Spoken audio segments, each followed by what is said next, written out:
Ragadirogan Satatan Shaktan Sheshakaya Prasrutana Sheshan Autsukyam Oharatidan Jaghana Yopurva Vaidyaya Namostu Tasmai.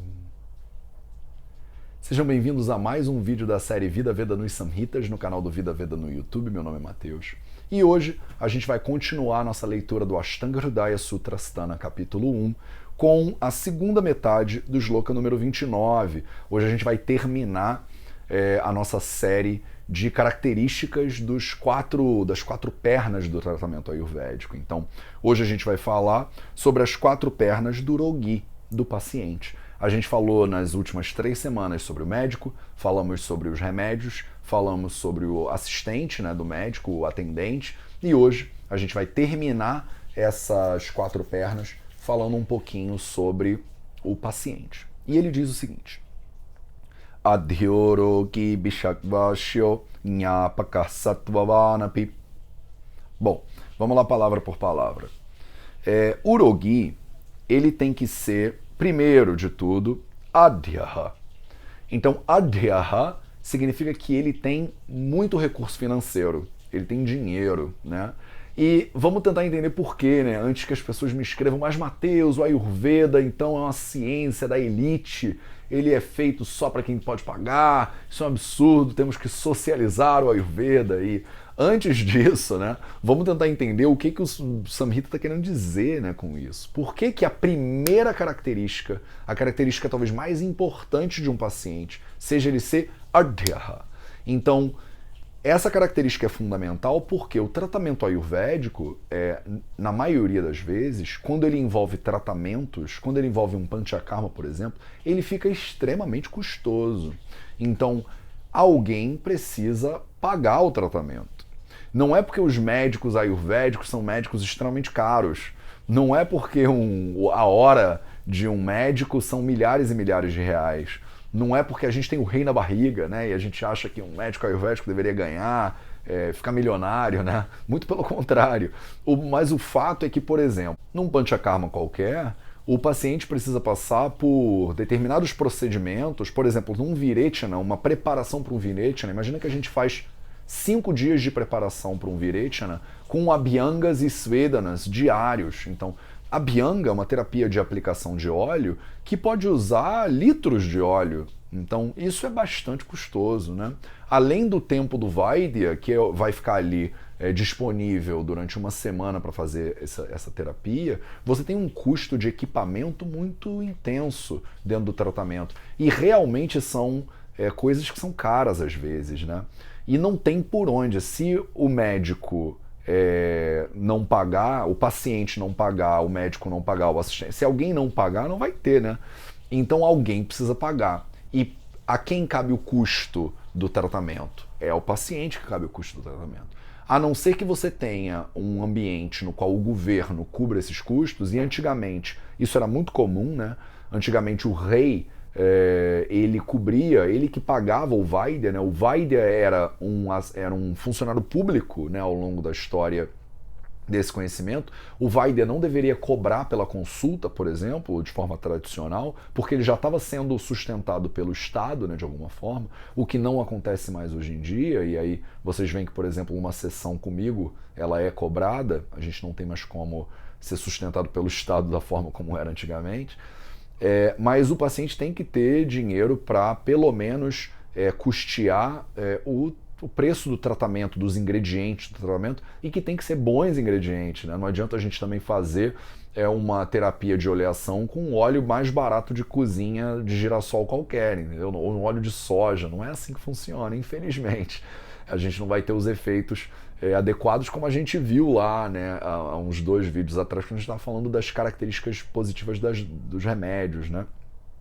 Então, o paciente ele tem que ser adhyaha, ele tem que conseguir custear o tratamento. O paciente tem que ser bhishakvashya. Então, vashya significa que ele é obediente, ou que ele está sob controle. Ele é obediente e está sob controle de quem? do Vaidya, então do médico. Então esse paciente tem que ser possível de ser controlado, ele tem que ser obediente ao médico. Não adianta nada você ter o melhor médico do mundo, o melhor remédio do mundo, o melhor assistente do mundo, e o paciente não faz nada que o médico manda. Infelizmente isso é mais comum do que a gente gostaria, né? Então você tem o melhor remédio do mundo, o médico te manda tomar esse remédio de manhã, e aí o paciente vai lá e ele não toma, ou então ele toma tarde, ou era para tomar 2 vezes, ele toma uma, ou era para tomar uma, ele toma 3. Então não é para dormir à tarde, mas ele vai e dorme. Ou não era para ele fazer atividade sexual e ele vai lá e faz. Então, se o paciente não é obediente ao médico, ele não tem um dos elementos fundamentais para ele ser considerado um bom paciente. E muitas vezes, dentro dos samitas, eles dizem, o médico, quando ele está de frente de um paciente que não possui esses 4 gunas, ele deve rejeitar o tratamento. Não adianta perder o seu tempo com um paciente que não vai ser obediente ao tratamento. Então você falou 1 vez, 2 vezes, 3 vezes, ele não fez nada que você falou e ainda às vezes vai reclamar com você que não está surtindo efeito, né? Porque ele não fez. E o médico ainda fica desmoralizado às vezes perante a sociedade, porque o paciente vai falar, ó, fui nesse médico aí, mas isso aí o tratamento não funciona não, a Ayurveda não funciona, né? Mas o paciente não é Bishagvashyo, ele não tem essa obediência em relação às orientações do médico. Ele tem que ser Nyapakaha. Então, Nyapakaha. Nyapakaha significa que ele tem que ser capaz de informar. Ele tem que ser capaz de dizer o que está acontecendo. Então, se você pega um paciente e durante o processo ele não sabe dizer se ele está com fome ou sem fome, se ele está satisfeito ou não está, se ele está enjoado, com dor de cabeça, o que ele está sentindo, fica muito difícil para o médico também conseguir atuar de alguma maneira. Então, Nyapakaha significa que o paciente tem capacidade de expressar o que está acontecendo com ele, pelo que ele está passando, o que ele está sentindo. Ele tem que ter capacidade de contar para o médico que horas que ele tomou o remédio, ao final das contas. Então, se ele tomou num horário indevido, ele tem que saber informar isso para o Vaidya. E Sattvavan. Então, Sattvavan, Api. Api significa também. E Sattvavan significa que ele é corajoso, que ele é disposto. Então, esse paciente, ele vai encarar os problemas que vierem pela frente dele, ele vai obedecer ao médico, ele vai comunicar perfeitamente o que ele está sentindo e o que está acontecendo com ele, e ele vai ter coragem para encarar, porque muitas vezes os tratamentos são complicados, né? Então você vai fazer um tratamento de Viretina, por exemplo, você vai botar a pessoa para ter uma purgação muito intensa. Às vezes a pessoa tem 20 fluxos, né, de purgação num dia, então a pessoa vai ficar lá passando por aquele processo, é um processo bastante intenso, cansativo, estressante. Se a pessoa não tiver coragem, ela pode se desesperar e dizer, não, olha, não vou ficar aqui não, vou embora, e pega as coisas dela e vai para um outro lugar, né? E isso é perigosíssimo, né? Então o paciente ele tem que ter confiança no médico e ele tem que ter coragem para aguentar o tratamento. Essas são as 4 características fundamentais que um paciente tem que ter, então. Ele tem que ter capacidade de sustentar os custos do tratamento, ele precisa respeitar o médico, ele precisa ser obediente ao médico, ele precisa conseguir comunicar o que ele está sentindo e o que está acontecendo com ele, e ele tem que ter coragem. Ele tem que ter coragem para encarar o tratamento e ir em frente. Esses são os 4 gunas que terminam a nossa série sobre os 4 gunas das 4 pernas da terapia, né, do tratamento ayurvédico. Espero que tenha ficado isso tudo muito claro para vocês, né? Foram, acho que 5 vídeos só falando disso.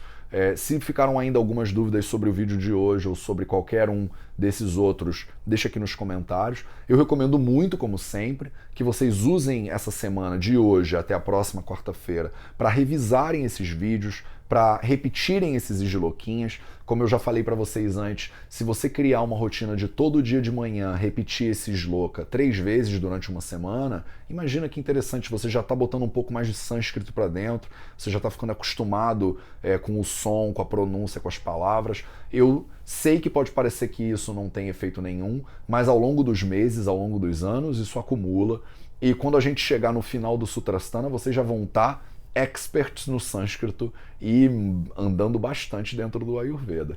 Então, espero que tenha ficado claro para vocês o que a gente acabou de detalhar. E a gente, na próxima quarta-feira, vai mudar um pouquinho de assunto e vai começar a falar dos tipos especificamente de doenças, tá? Eu aguardo vocês lá. Muito obrigado pela sua presença e até o próximo vídeo.